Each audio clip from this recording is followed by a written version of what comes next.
Assalamualaikum warahmatullahi wabarakatuh. Perkenalkan, nama saya Adelia Zahra dengan nomor induk mahasiswa 1872150233. Saya dari Prodi Pendidikan Ekonomi ingin memenuhi tugas ujian tengah semester Ekonomi Pembangunan dengan dosen pengampu Ibu Eka Putri SPD MPDE. Langsung saja. Pembangunan jalan tol. Beberapa tahun terakhir, pemerintah Indonesia memutuskan untuk membangun infrastruktur jalan dengan membangun jalan tol Cikopo-Palimanan. Hal ini menyebabkan jalur puncak yang menjadi jalur arteri yang menghubungkan dua kota besar yaitu Jakarta dan Bandung berangsur-angsur ditinggalkan masyarakat. Demikian juga halnya dengan jalur nasional Pantura. Sisi ekonomi masyarakat di beberapa daerah Pantura seperti daerah Indramayu dan Subang terkena dampak baik secara ekonomi maupun bisnis. Masyarakat yang di daerahnya dilalui tol Cipali, khususnya kedua daerah tersebut, belum tentu merasakan banyak manfaat dan kehadiran tol sepanjang 116,7 km tersebut. Bahkan ada daerah yang justru mati dengan kehadiran tol tersebut. Manfaat akan dirasakan apabila daerah yang dilewati adalah daerah tujuan perjalanan atau daerah industri, karena kemungkinan hal ini akan mendorong pertumbuhan ekonomi daerah. Namun karena jalan tol bukan merupakan akses lokal, maka daerah-daerah yang dilewatinya justru akan mati. Dapat dipastikan sisi ekonomi usaha mulai dari pedagang hingga angkutan umum di sekitar Pantura akan terganggu akibat dioperasikannya tol Cipali tersebut.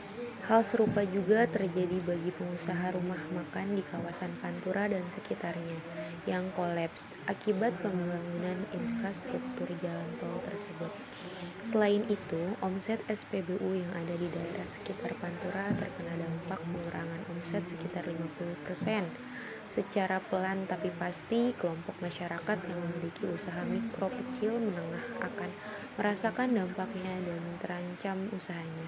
Kelompok usaha itu terdiri dari pengusaha rumah makan atau restoran, penyediaan jasa penginapan, pusat oleh-oleh khas daerah, pengusaha SPBU, dan lain-lain. Dampaknya pun bervariasi, mulai dari omset yang menurun drastis hingga gulung tikar.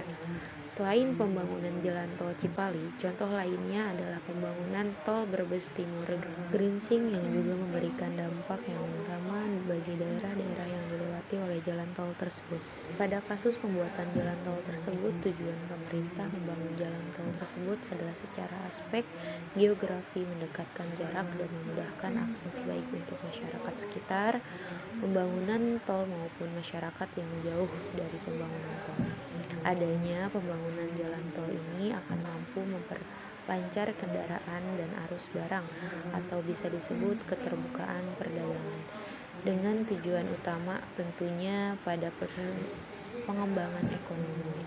Namun dampak ini tidak maksimal dirasakan karena kelembagaan yang dibangun tidak memikirkan usaha-usaha yang sudah berkembang dahulu hingga mati, khususnya para UMKM yang berada di sekitar pembangunan jalan tol tersebut.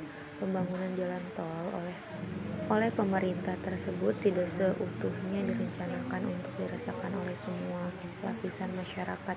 Dengan kata lain, dampak yang diharapkan dari pembangunan jalan tol tersebut tidak maksimal diperoleh manfaatnya bagi pertumbuhan perekonomian dikarenakan pemerintah mengabaikan peran kelembagaan yang mengatur keterlambatan masyarakat dalam pembangunan jalan tol tersebut.